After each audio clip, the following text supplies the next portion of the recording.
I have to ask you, do you think mothers can have it all? No!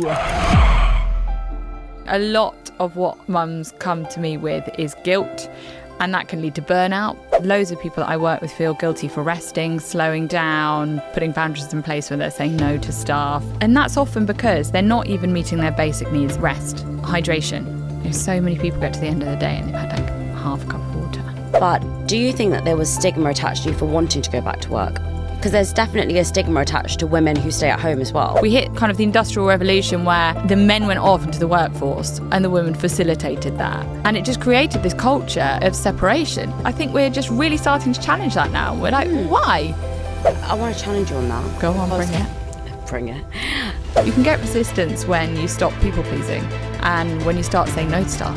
Yeah. Because it's often the people that benefited from you not having any boundaries and living to please other people that suddenly it gets their backs up when you're like, you know what? Can't do that. Can't do this anymore because... Hey everyone, and welcome back to Millennial Mind. I have one really quick favour to ask from all of you. If you haven't already, wherever you're watching or listening to this podcast, if you could press the follow and subscribe button, it would really mean the world to me. Thank you so much for supporting me on this journey here. Let's get into it because I cannot wait for you to see my new studio and my incredible guest today. Anna, hello. Hello. Welcome to Millennial Mind. Thank you so much for having me. So excited to have this chat with you. Yeah. I feel like we're just going to rant this whole time. Yeah. I'm not even a mother yet. Well, we can rant ahead, just in case. But I'm really excited to have you here. I mean, we actually were on the TED Talk stage together at Warwick. We didn't meet then.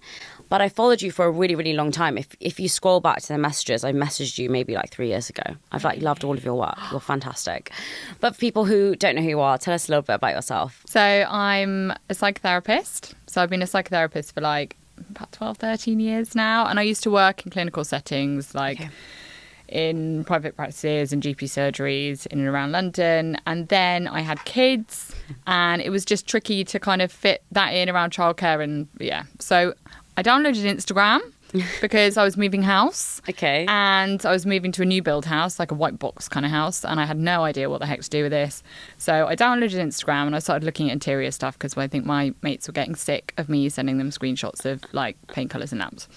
And I started kind of sharing a bit of this house kind of interior design process, even though I've got little to no interest in interior design anymore because it's done now. Probably needs redoing. And I remember doing an Instagram live when they first came out. Can you remember when they literally first came out? No. Well, I remember when they first came out. I remember when they weren't a thing. And someone said, what do you actually do for a job? Like, what do you actually do? And I said, I'm a psychotherapist. And they started asking me questions. You know, I feel a bit anxious. What can I do? Or this has gone on in my life. Or I've been feeling really low and I'm finding it hard to instill new habits. So have you got any advice? So I started sharing my knowledge and my experience. And I absolutely loved it. So I started writing a little bit more about mental health and it just kind of went from there. And then one day I read in a newspaper this term psychoeducation. And I was like, oh my gosh, that's literally what I do. I've taken all my learning from my kind of therapeutic knowledge and I'm just giving it to people outside of the therapy room. Yeah. So that's kind of really what I do is I call it taking therapy outside of the therapy room, but I interweave loads of my own experience because I can be really honest about things like guilt and rage and especially loads of the things in motherhood that feel a bit taboo, like boredom, you know, overwhelm and frustration and resentment. And I can use my own experiences because I understand them, so I don't really feel shame. I love that. So that's kind of, I do that in lots of different contexts, like podcasts and writing and No, I love it. And I, you know, before you came today, I was sharing a story about how I felt rage. And I just sometimes feel that speaking to somebody external is the best thing you can do. And I've gone to therapy. I love it. I wish I could go every single day. But I sometimes feel that speaking to somebody just who has no, I guess, affiliation to you can be really groundbreaking in so many ways because there is just no judgment and there's no association, so they can't portray their own feelings. Yeah, and sometimes you just get like a little light bulb moment. Like I remember having this amazing light bulb moment around rage, and I think I speak about it in the book. I've definitely written about it before, and it was in the pandemic, and I was standing there like cooking for the kids, and they were just being, you know, full on, and my husband was upstairs working on the laptop, and I remember messaging him saying like, I'm going to blow. Yeah. Like I am done. I can't deal with this anymore. And he didn't see the message. So 15 minutes later, I literally just like exploded. I was like, I can't even tell you. It was like carnal, like right from the core of me. And he came running down the stairs like, on his phone, on his laptop, being like, guys, sorry, I've got to go. And I felt so much shame. I was like, what is wrong with me? I'm so grateful for so many of the things in my life. Like, I should have been more patient. What kind of mum am I? And then I realised that rage is often a symptom of just overwhelm and depletion, because we can't regulate ourselves when we're stressed out and we're tired, and we can't respond in a way that we want to. No. So as soon as I started to see like rage and anger as a symptom of just overwhelm and depletion, you can start being a bit kinder to yourself, because you're like, how my margin's gone, like I'm just reacting all the time. Yeah. So what do I need? Like what have I run out of? How can I care for myself so that I can have a little bit more kind of margin to think rationally? So I think, yeah, you're right, speaking to someone impartial can just give you sometimes a bit of an insight where you're like, I can be a bit kinder to myself. For sure. I love that story. I told you that. That's my favourite story ever. And sometimes I just feel I want to do that in life. Yeah. I don't even have 3 children yet. But my point is that, I think a lot of those emotions, guilt, rage, shame, those things you just spoke around, start from a really young age. So when I was younger, I remember feeling shame and guilt around certain things I would say. And I remember I wasn't able to perhaps express my emotions in a particular way. Now, you talk around this in your book, which we have here, Raising a Happier Mother. Tell me why you wrote this book. So I have got so many parenting books. It gives me a kick to buy one. I feel like a good mum when I get one through the letterbox. Half of them I haven't even read, or I've read a few pages. But I feel like I'm a good parent having a bookshelf full of parenting books. Okay. But I recognise that regardless of how much of it I read, in those moments of like stress and just like overwhelm and just things just being busy, my brain can't be like, oh, what's the best way to respond here? What did I read in that book in that chapter? What was I meant to do? I'm just like I'm going to lose my mind. I'm going to shout. I'm going to respond in a way that I don't really want to. And then I'm going to feel guilty, and then I'm going to feel slightly ashamed, and I'm going to be like, oh my gosh, like my kids deserve better, and I'll be a better mum tomorrow. And I pile the pressure on, So I think this book was very much actually, this is the book you read before you read all the parenting books. If you're less anxious, less burnt out, less overwhelmed, feeling less like you've got ways to deal with guilt, you're looking after yourself well, then actually any tools that you do learn along the way with parenting, you're going to be able to access them when you need them, because you're not just going to explode. So that's really, all the focus is often on how can we make our kids happy? How can we make sure that they're mentally healthy? How can we... And the real answer is that if you look after yourself, your kids will benefit. So true. I did a podcast with someone and she said, I'm so sick of people saying it's the baby first. It's me first and then it's the baby. Yes. And she said it's a controversial opinion, but my baby will always be number 2 and I will always be number 1. And the comment section was crazy. Everyone was like, what a lunatic. She's not going to understand, because she was pregnant at the time. And everyone said, well, when she has the baby, they'll realise the baby is of the utmost importance. But I do have to say, I don't have a baby, right? Yeah. I'm not married. Yeah. I only have myself to look after. And I'm already struggling to do that.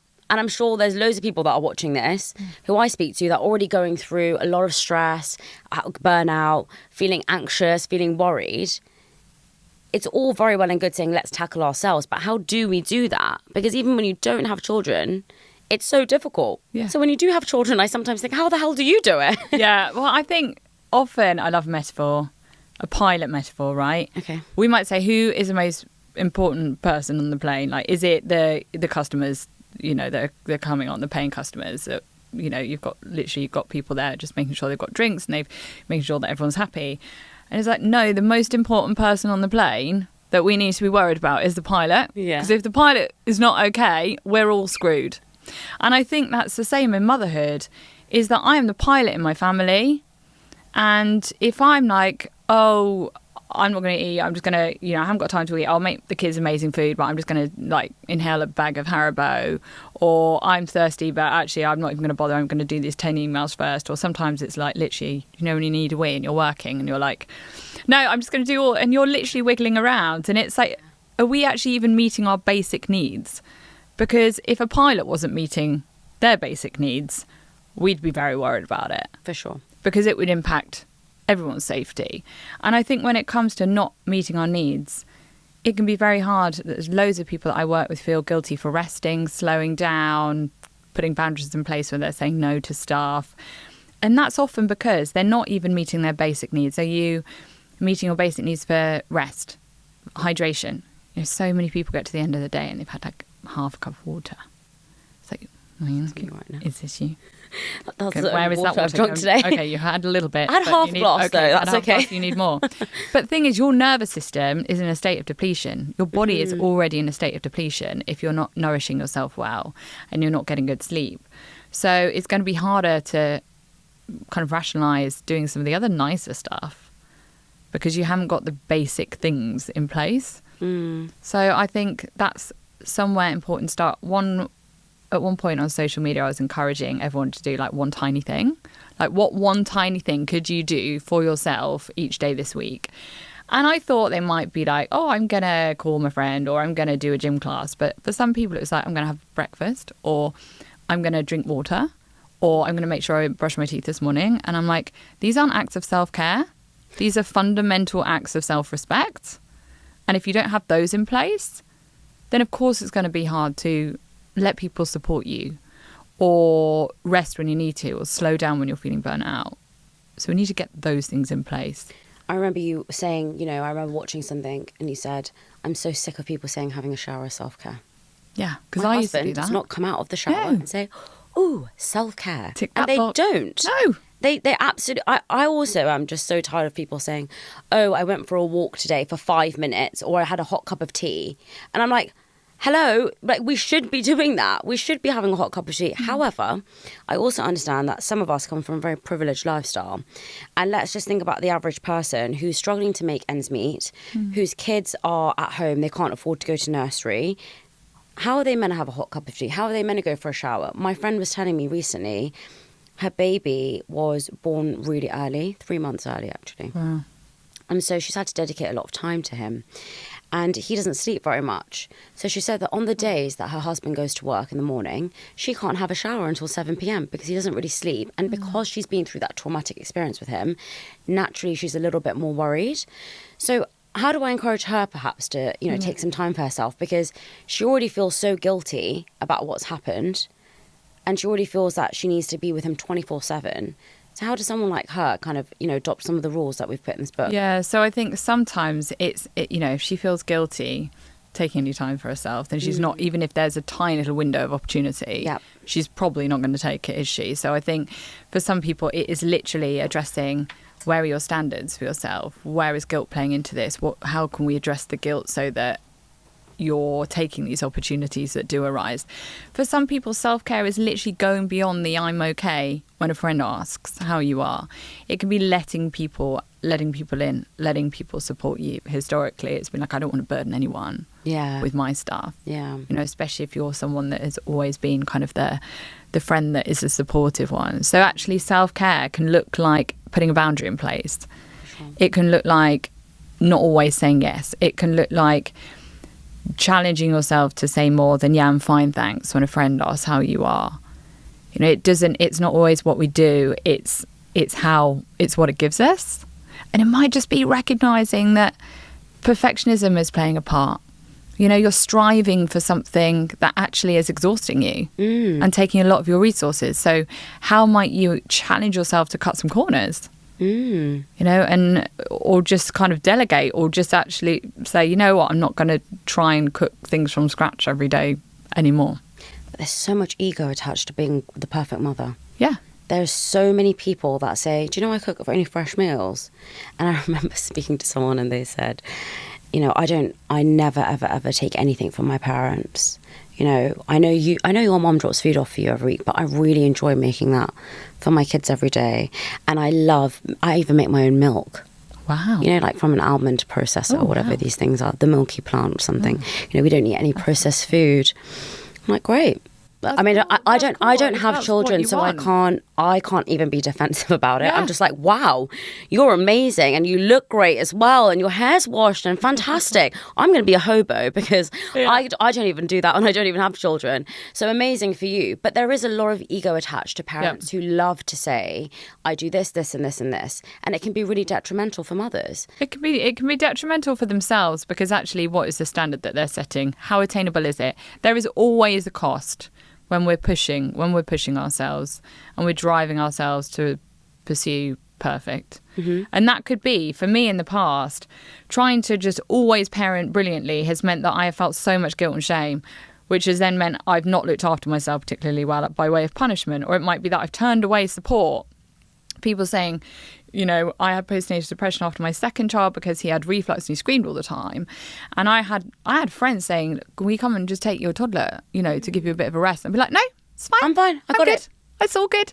And actually, it can be a real challenge of the, as you say, the ego to recognise that you can't do it all and be it all. And if you try, it's going to have a cost. And for me, that might be on a Sunday night, I would be in a heap on the floor in the kitchen crying. You know, there's always a cost. So I think we've got to make sure and be very careful when we're looking at other people's lives that we might not see the cost if they seem to be living like a perfect life, but there will be one somewhere.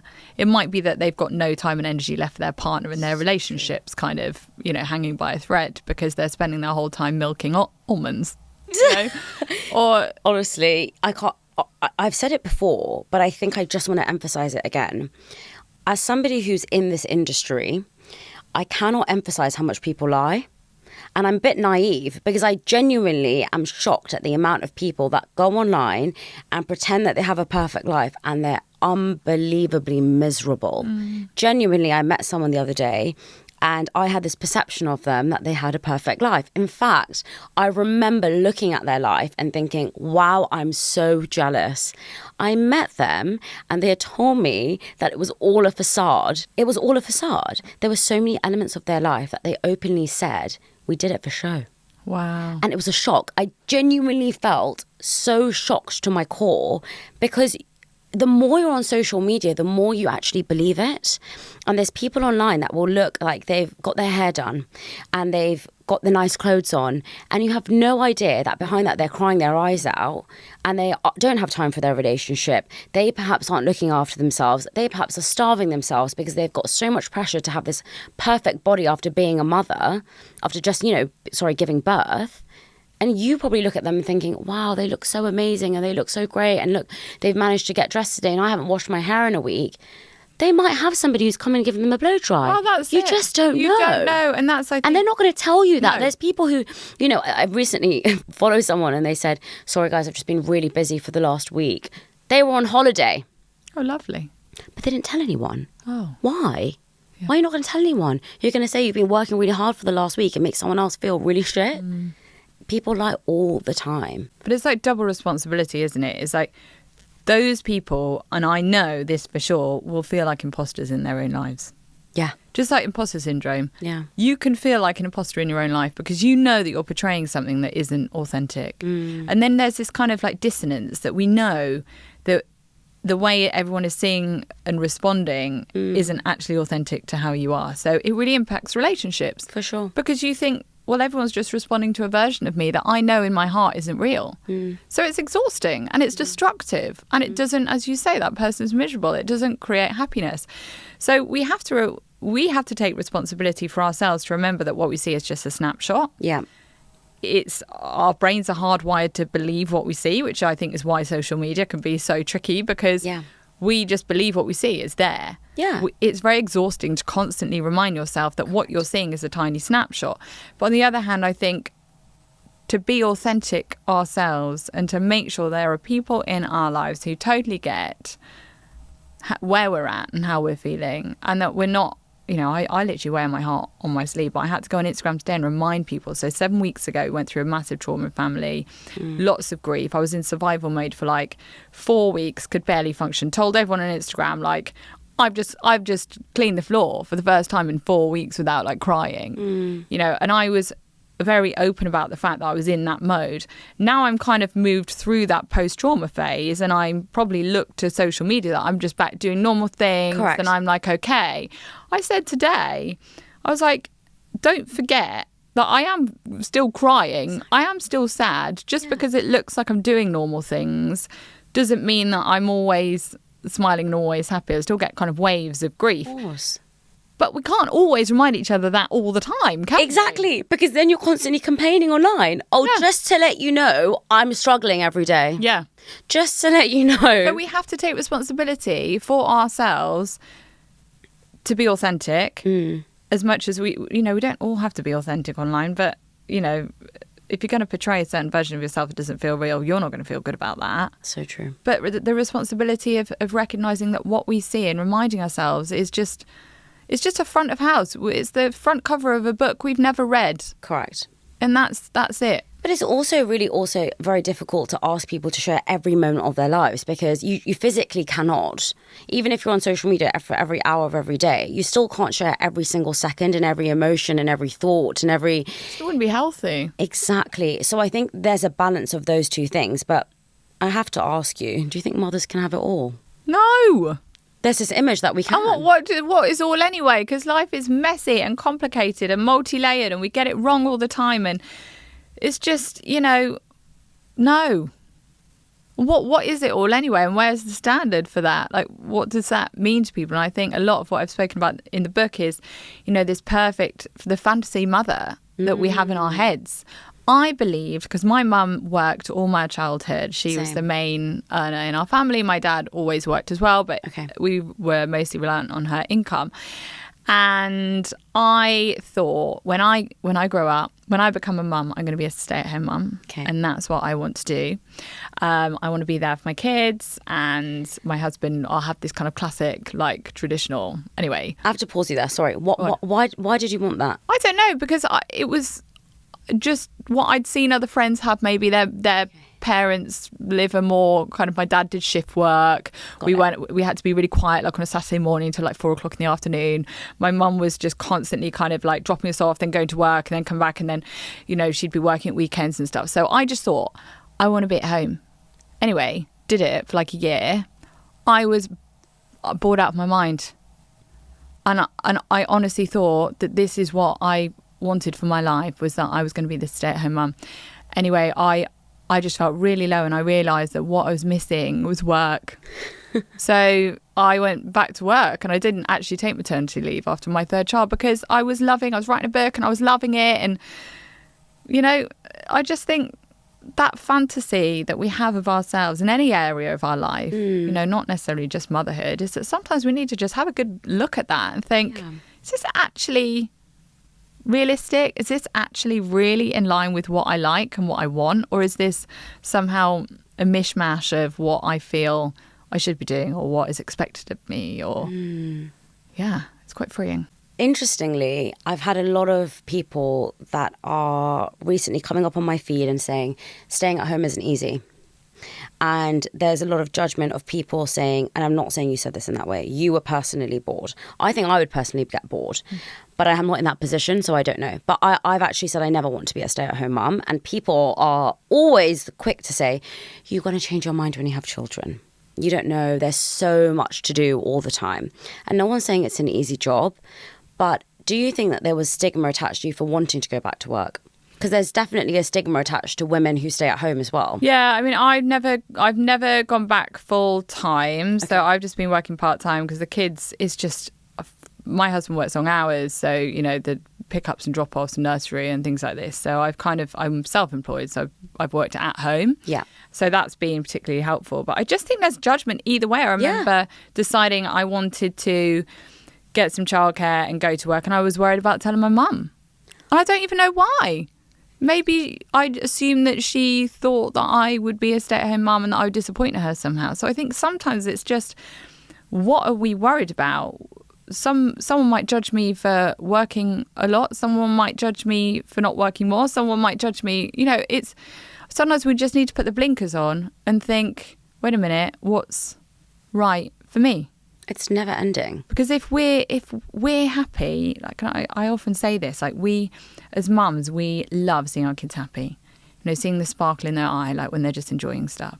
But actually, it is far more powerful for them to see us fulfilled. It's Carl Jung that said, one of the greatest burdens on a child is the unlived life of the parent. And that just really struck me, because I think so often as mothers, as parents, we can put so much of ourselves aside to be mums. And I used to think that that's what good motherhood was. It's like you completely sacrifice yourself. Yes. And everything is about your children. And I wasn't happy. I lost the sparkle in my eye because I wasn't doing the things that fulfilled me and made me happy. I wasn't using my passions and seeking my purpose. And my kids are going to benefit so much more. Like when I come back tomorrow after my book launch tonight and this chat today, I'm going to be like buzzing and they're going to see me alive, And for me, it's a mixture of the two. But I think, we owe it to ourselves as people and as mums to continue to embrace who we are and what we're about beyond becoming mums.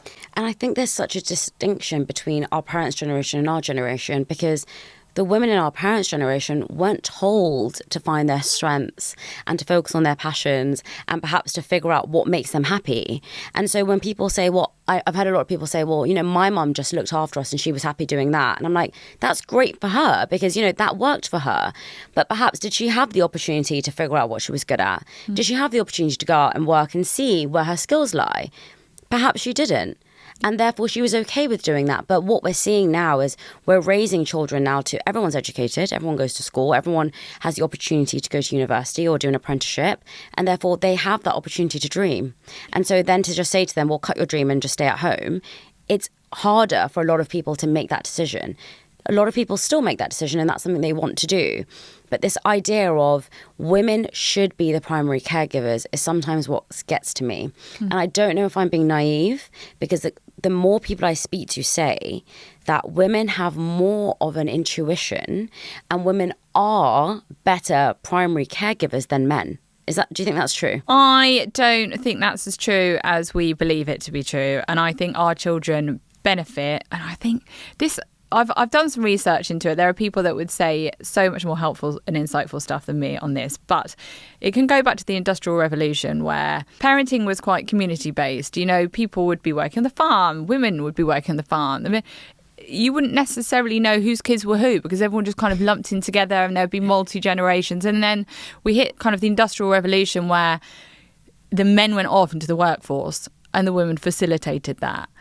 And it just created this culture of separation. And actually to enable that to happen, people had to believe that that was the right thing, that was the right role for women to play. And I think we're just really starting to challenge that now. We're like, why? Our children benefit from multiple caregivers. So my parents are 2 hours away, my husband's parents an hour away. So everyone's just more scattered around now. Whereas I think there would be like they say motherhood takes a village. It literally would have taken a village. It would have taken loads of different input. Whereas now I feel like often our families are like little islands in our homes, and we just try and do it all within the home. And it can be hard to accept support and help. And I just think, this is probably one of the things that is feeding into postnatal depression and loneliness, so much loneliness in motherhood and so much burnout, so much overwhelm and anxiety. And I think a huge reason for that is that we've just created our own little islands and the whole community feeling has just been broken down over the years. And this whole like, I've got this, don't worry about me, is chipping away at who we are. It's also ingrained in us in so many different ways. I have this idea of when I'm a mum, I want to look nice. And I'm not a mum, by the way, but it's really funny. And it's because I constantly have seen on magazines, look how great this mum looks. Look how nice she looks when she's breastfeeding her child. Look how nice she looks when she goes shopping. And it's really funny because when I moved into London, I also had this idea of when I run my errands, I'm going to look really cool. I literally, honestly look homeless to the point where I think somebody once double took me because I genuinely look that bad. because I'm tired and I'm busy. And the other day I was laughing so much because I thought, when I went to go and get my coffee, I thought, gosh, I thought I'd be dressed in a nice tracksuit and my hair would look nice and fine. I would wear no makeup, but I would still look presentable. And there I am in mismatched socks, like pink socks, grey tracksuit bottoms, my hoodie over my hair because I'm so cold. And I just look awful. And it made me laugh because I thought, gosh, when I'm a mum, I'm absolutely never going to look nice. And these magazines that you see of people in street style, I don't look like that now. So when I have a baby, what am I going to look like? And it's so funny that all of these messages that we get from when we're younger, through TV, through society, through what we see from our parents, what we see from our family friends, we believe that to be true as it happens every day. Yeah. And it's just not. And I think that my next question is around this idea of women having it all and they have to choose between having a career and children. People say that you cannot have a successful career if you want to have children. And you know what? You shouldn't be allowed to, because motherhood is a choice. I just think it has to be down to the individual, and it can be a real juggle for years if you're wanting to kind of further your career, and then childcare can end up being this kind of patchwork of like breakfast clubs and school and and then what the heck happens over the holidays. It is a real juggle, and often that can fall down to the mother. Like, my husband's job has never changed really throughout the whole kind of 8-9 years of parenting, whereas mine has like drastically changed around about. But why is that? Did you make a decision on that together? Yeah, we did. That was a decision that we made. And I've got some friends whose husbands, they are the ones that have the more flexible working. But it's a massive thing to have children, and you can't, it's a real juggle. But I think if you're determined and you're passionate and it gives you life, then just try and find ways to outlet that. A lot of people might be watching this and they might be thinking, okay, well, we want to have children, but we don't know how to share the responsibility, because I, as a mother, don't want to have that responsibility. And I feel guilty for raising that conversation with my partner. Am I a bad mother if I don't want to take full 100% responsibility? No. And how do I tackle that? I think, should having kids ever be the full responsibility of the mother? Like, my kids are 50%, my husband's too. Yeah. And I remember there were significant times in motherhood at the beginning where I felt like a failure if he got up with the baby in the night, because I was like, this is my job, I should be doing it all. Really? And I think sometimes we just have to really challenge all of those belief systems, wherever they might have come from, whatever might be fueling them, and think, what is right for me, what is healthy for me? And I remember there was one night, the baby had been screaming all night. My husband slept in a different room. I told him to, because I was just such a mess. I was like, I can't let him see me in such a state. And I remember going upstairs and saying to him, you've got to come down, because I'm not okay and the baby is just... And it was a real moment of, actually, I am not built to do it all. No. And none of us are. And I think one of the most freeing things that you can ever say, because I think we often get told like, oh, you've got this, you've got this, you've got this, you're strong. It's like, wait a minute, I have limits. I have limited resources, limited energy, limited patience, limited time, and I need other people. Whatever that looks like, whether it's childcare, whether it's more support from your partner, your family, whatever it looks like, the whole I've got this is, it's just not helpful. I want to challenge you on that. Go on, bring it. Bring it. I want to challenge you on that because I agree with you, by the way. I just want to say I'm on your team before we get into this battle. Yeah. I'm on your team. What I want to say, though, is I've heard someone say, just get on with it. In fact, actually, I'm not going to sugarcoat this. My family's motto in life is just get on with it. We did it. We had less money than you. We had less resources than you. If we could do it, why can't you? Is what I think they would say to me if I went back and said that. So I think we are under so much more pressure than our parents were.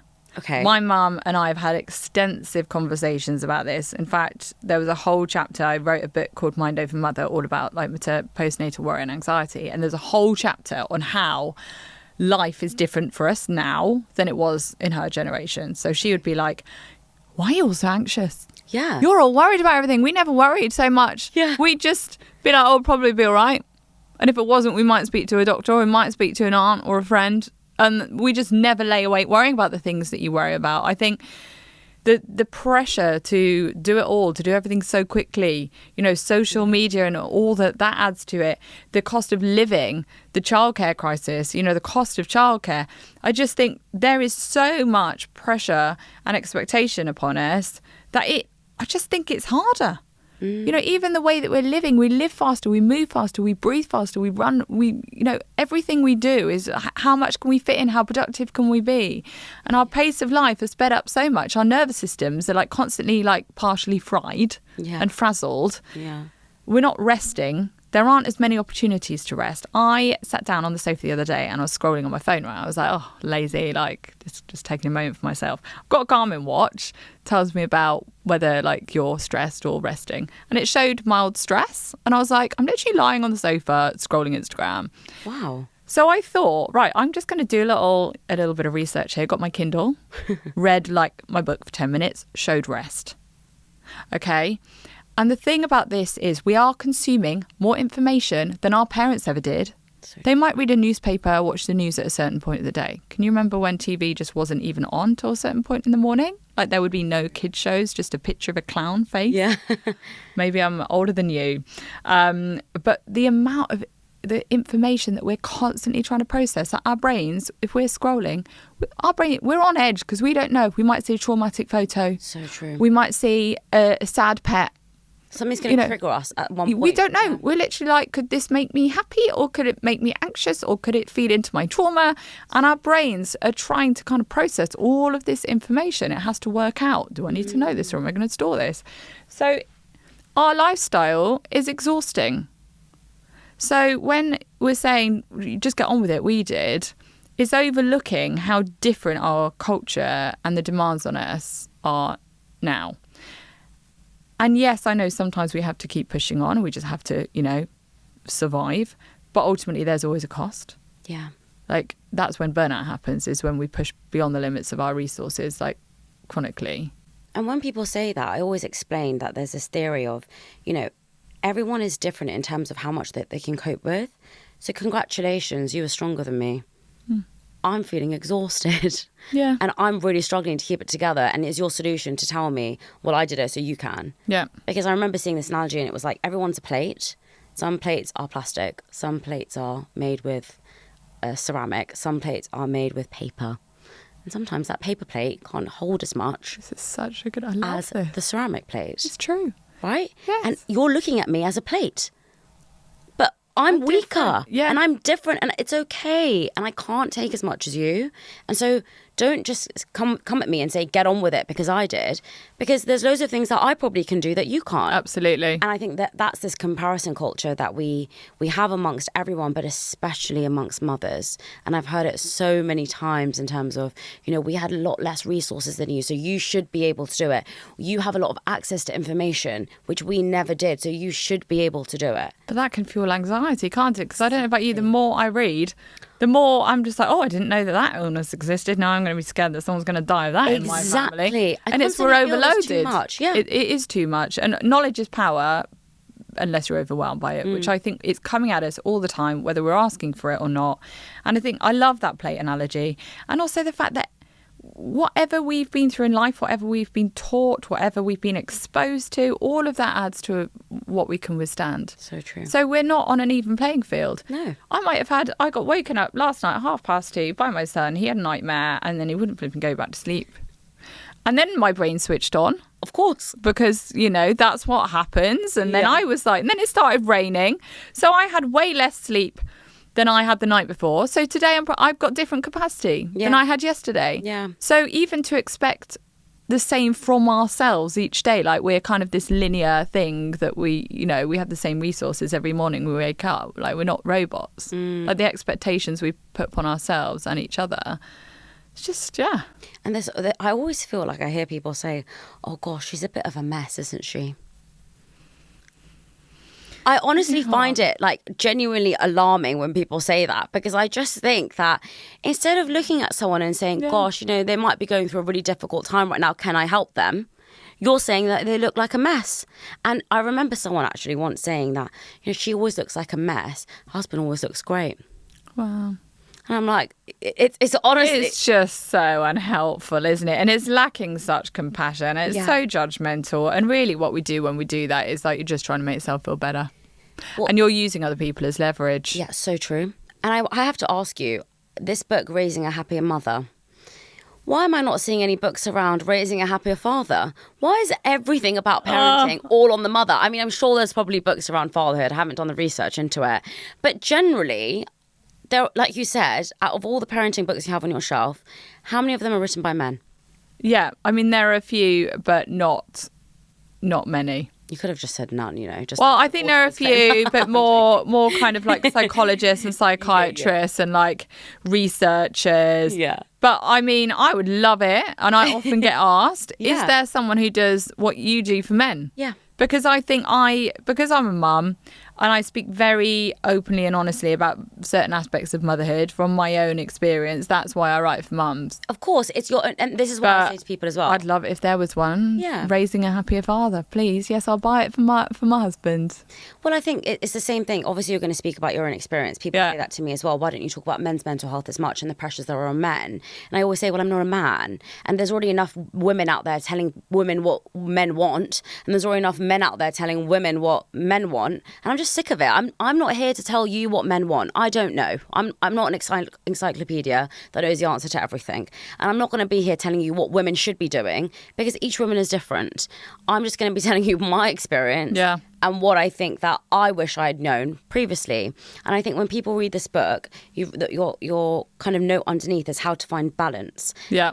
Please tell me, how do I find balance? Do you know what? I honestly think we won't ever really find it. So it sounds like a bit of a con, but it's one of those things that is always good to seek, because we always need to be challenging. Am I getting enough social input? Am I speaking to friends enough? Am I getting enough rest? Am I getting enough all of these things? And the answer is probably no. But if we don't ask that question, we're not going to make changes. So there have been moments in my life where I'm like, oh, this is good balance. And then something's toppled. Someone's got ill, a big job's come in, I've missed a deadline, something's broken in the house. And it's, you know, that balance is so momentary, then it's all tipped. But I think we need to seek it, because we need to be monitoring, you know, what in what area of my life am I depleted, in what area am I lacking, so that you're trying to kind of just constantly just tweak things or put in fresh boundaries, or otherwise, how can we look after ourselves? So finding balance. Are we ever going to find it? Does it ever really exist? Not for long, but it's 100% worth seeking. Yeah. Regardless. I was coaching someone the other day, and I break things down into your career, your health, your relationships, and your hobbies. Mm-hmm. And I said to her, like, let's write your goals down for the next 3 months. She said, I don't need to focus on anything. I just want to focus on my career. Huh. And I said, your primary focus can be on your career, but let's write something down. In fact, don't tell me, you do it in your own time. She said, there's nothing I want to focus on in my relationships. There's nothing I want to focus on in my hobbies. And there's nothing I want to focus on in terms of my health, apart from losing weight. Like, you know, how ironic, right? Obviously, everyone's goal in life is always to put on weight or lose weight. Everything's always centered around weight. And I said, okay, well, you know, your health could be something else, and let's, you know, think about other things. She just refused. And it really shocked me, because I realised that we are sold this narrative of I should only be focusing on my work, or I should only be focusing on my health, and my social life will just come and go. But when you're setting your goals, you have to remember that you will need to see your friends once in a while. Yeah. You will need to perhaps go and see your parents. You know, you will need to foster your relationship, or if you want to date, you need to assign time to that. Yeah. And almost when you're setting your goals, you don't see it as a goal. But you should see it as a goal, because it's something that you need to constantly work on. And this idea, I think, comes from guilt. And guilt is something I've spoken about a lot, but I can't sometimes seem to get rid of it. And I was telling you previously, when I react and I get annoyed at somebody, I feel guilty. But yesterday, when I was very calm and I said things nicely, now I feel angry at myself for not, you know, showing that person, you know, where they should actually be standing. You know, I should actually be telling them, you can't say that to me. How on earth do we get rid of guilt? This Oh, is I've probably got a good $1 million tip question. for guilt. I've got a really good tip for guilt. But I just want to say something on balance. Yeah. You know, that client of yours that was just going to be all about work. Yeah. One, that's where everything's going on work. Her health will suffer, right? 100%.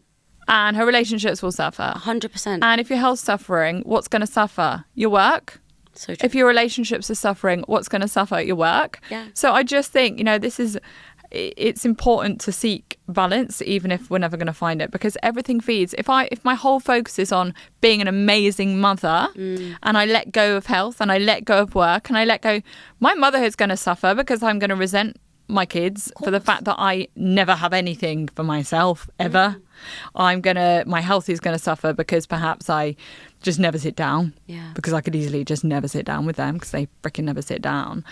So I think, yeah, and guilt can feed into that. And my tip for guilt, so I created a whole tip for guilt because I was sick of feeling guilty, and it was in the pandemic, and there were another bazillion reasons to feel guilty. And it's called the ACT technique. So it's 3 steps: ACT, address, compassion, tweak.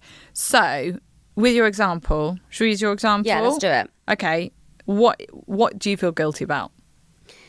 I often feel guilty that... Okay, let's use an example when I've got annoyed. Okay. I've set a boundary. How about that? Yeah. Actually, I've felt that. Okay. Recently, somebody asked me when I'm getting married for the 3 billionth thousandth Okay. time. And I was very patient the first few times. The last time I said, can we please stop talking about this? There's other things I'm doing more importantly in my life. Okay. Then the next day it was feedback that I snapped at them and they bit my head off and then trying to help. And did you I feel felt guilty? Yeah. Okay, so address is naming it. So that's just exactly what you've done. It's like holding it in your hand and saying, what do I feel guilty about? I feel guilty because I snapped. And that's why I feel guilty. Well, I didn't snap actually. I was just firm. But I you were feel firm? guilty for making that person upset. They felt that, yeah. Yeah. Okay, so I feel guilty for making that person upset because I put a boundary down. I was like, I've got more important things going on in my life, actually. Correct. And now I feel guilty. So you've addressed it, named it. C is compassion. Compassion is so important because if we don't introduce compassion, we're just going to sit in the guilt. We're going to start feeling shamed. I'm a bad person. Why can I never respond right? Why do people not respect my boundaries? And we just start shaming ourselves and then we get stuck. So how can we introduce some compassion into the situation for you? We might say, of course, it's going to be flipping annoying. Yeah. When people are just at you all the time. Yeah. That must be 5 times that day. Yeah. And they're forcing their expectations on you. Yeah. They're not exploring like what else is going on in your life that might be interesting, Yeah. or what else you're passionate about, or what else you're focusing on. Like that's not, it's not really very thoughtful, is it? So we can introduce some compassion. Sure, you're going to have a limit Yeah. of how many times can you respond when someone asks you the same question. So that's compassion. You know, you're human. It was a bit much. They should have, just Shut up. taken it and stopped. And then the T is the tweak. So if guilt is there to prompt you to do something and not shame you, what might it prompt you to do? So what might you do off the back of that? You might say to them, if their feedback to you was like, or you were a bit like harsh on them, Correct. you might say, you know what? I understand why you might say that, but to be honest, I found it really frustrating that you kept asking me the same question. I was really upset. Yeah. Yeah. So it's just, how can I act from that place of guilt so that I don't need to feel guilty anymore? So you might have a conversation with them, then you've acted on it. And, you know, I might do this if I shouted at the kids, say I might feel really guilty, and I might be like, right, address A, I shouted at the kids, feel really guilty. Should have been a bit calmer. C, compassion. How can I introduce compassion? Absolutely frazzled. I've had a full week. Like, they've been so full on. I have my limits. Yeah. You know, it's going to happen. T, the tweak. Okay, what can I do off the back of it? Do you know what? I'm going to see if I can get some time for myself this weekend. See a friend, have a rant. Just, you know, resource myself a little bit more off the back of that. Done. Don't need to feel guilty anymore. I love that. So powerful. And actually, the tweak bit is my favourite part because it's kind of that self-reflection bit of, can I change anything? And I love that personal responsibility to say, what is it that I can do differently? And then if they continue to be like that, then I'm not going to feel guilty because I've actually reflected on what I can do. It's really interesting, though, because I want to go back to talking about the split between motherhood and fatherhood. Yeah. Right? And Yeah. does your husband ever feel guilty or really overwhelmed with the kids and feel like he can't do anything about it? I don't think to the same extent because of the way that our lives mapped out and that he's not at home as much. Right. But I definitely think when he's around the kids, because he's quite hands-on, he will have some of those feelings. But I think because I have them a lot more, they wear me down more. Yeah. You know, and I spend more time around them. So I have less resources. So I don't think he struggles with guilt in the same way that I do, to the same extent. But it seems like you're quite open enough to tell him, you know, this book, Raising a Happier Mother, some men might find it quite offensive. Ooh. Do you know what I mean? Like husbands might say, you know, well, that's your job. That's your role. So why is it that I have to, you know, make sure you're happy because you should know how to do it and it's your job? Does that? Yeah. I'm just trying to give it a different perspective because we do. Honestly, I realised, just generally from doing this podcast, is how delusional some people are. Really, honestly, Why don't we deserve to be happy? This is genuinely, I did a podcast. All it was, is changing your surname outdated? And the comment section is absolutely wild with people saying, well, screw you then. You can't get a diamond ring. I'm signing a prenup if you don't want to take my name. How dare you think that this is about the patriarch? They've just gone wild.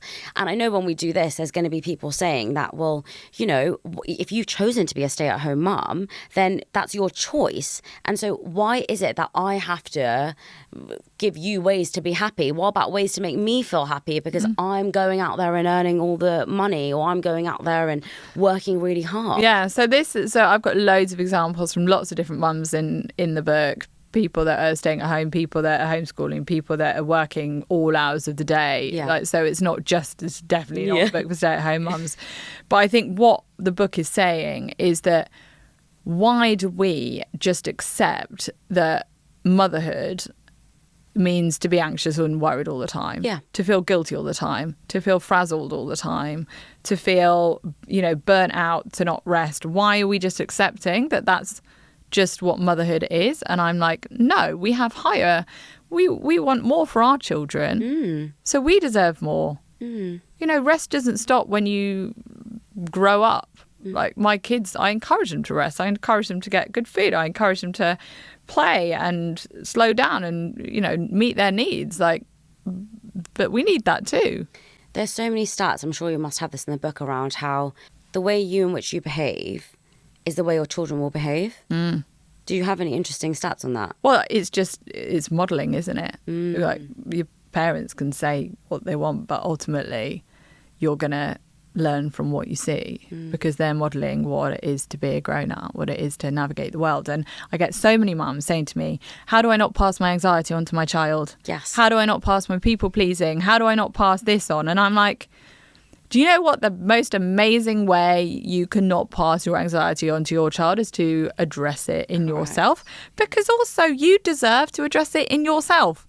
Why are we always thinking, I want my child to be happier? Yeah. They're going to be happier if you're, you know, if they're not going to be a ball of anxiety if you address your anxiety. So we deserve that for ourselves. You always hear mums saying, you know, I never want my child to be a pushover because I always was one. How do you expect them not to be a pushover if you're the one that's never shown them that they can set any boundaries? Yeah. And also there's this narrative of you're the good wife, you're the good girl if you don't actually speak up. I challenge that a lot now. Right? Oh, I used to be like that. How? How do you challenge it? You just start thinking, wait a minute, your voice is as valuable as anyone else's. You have as much right to take up space in this world as anyone else. Yeah. And I think we just have to start challenging where we are trying to keep ourselves small. Like, where in motherhood am I not being a lioness, like, and being protective and placing my boundaries down and being like, actually, no, that's not okay for me, or I don't want you to help parent my kid in that way, or, you know, your child shouldn't have done that. Or it's like, find your voice in life, place your boundaries, because other people will. And often, yeah, we get resistance. You can get resistance when you stop people pleasing and when you start saying no to stuff. Yeah. Because it's often the people that benefited from you not having any boundaries and living to please other people that suddenly it gets their backs up when you're like, you know what? I can't do that. I can't do this anymore. Because we want our kids to grow up believing that they have worth and value. Yeah. But if we are living a life where we are valuing ourselves less and seeing ourselves as less worthy of space and love and need meeting and rest and attention and affection and all of these things than other people, then what are we showing our kids? So as a psychotherapist, you must have a lot of mothers that have come to you. Oh, yeah. And what's the number one thing that they come to you for? What's kind of the common theme that they're always seeking advice from you from? Just is that there's been a lot of guilt around emotion. Like this expectation that once you have a child, you should always feel grateful and happy and patient and loving. And you should never feel bored or resentful or just frustrated or missing your old life or overwhelmed. That's somehow like there's a whole spectrum of human emotion that you kind of leave in the maternity unit when you walk out with your baby. And I remember that. I felt like that. You know, if I felt sad or overwhelmed or just trying to be like, oh my gosh, what's happened to my life? And then I'd think, how dare I? I'm so lucky. I should be so grateful. And it's the pressure that we can place on ourselves and the judgment we can have towards ourselves when we feel just really normal human responses to our circumstances. It's hard because it's hard. It's tiring because it's tiring. Those things don't mean you love your kid less. It just means you're a human navigating a full-on human situation. So I think a lot of what mums come to me with is guilt, and that can lead to burnout, because often when we're cross with ourselves, what do we try harder? We try to be better, and then we might stop doing the things that actually feed and fuel us, because we think, oh no, I just need to try harder, and the standards just get nudged higher and higher and higher, and it creates burnout and anxiety and just a loss of identity. And I think that setting boundaries and what you just said in terms of figuring those things out are really important. My cousins just now, they have had a baby, and she's, I think, around 7 months, and they are really strict with her sleep schedule. And they said yesterday, you know, everyone thinks we're woke parents, but we're doing it for us because our life is easier and we love her the most, but we also love ourselves. And they I'm sure everyone has moments where they think, oh my gosh, you know, my friends are doing this, and, you know, everyone's going on holiday now and I'm stuck, you know, with my kid and it's 3 months. That's okay to feel jealous. You know, it's okay to say, I'm finding it really hard that all my friends, and one of my friends said this to me, she said, I'm finding it really hard because all my friends are, you know, hanging out at rooftop bars on the weekend and I'm, you know, with my baby, and I love my baby. Yeah. But I feel really upset that I'm not in that stage of my life because I've just had to let it go overnight. Yep. And often it's so scary to just cut that person. Sorry, often it's so scary to just think that you can never miss your old life.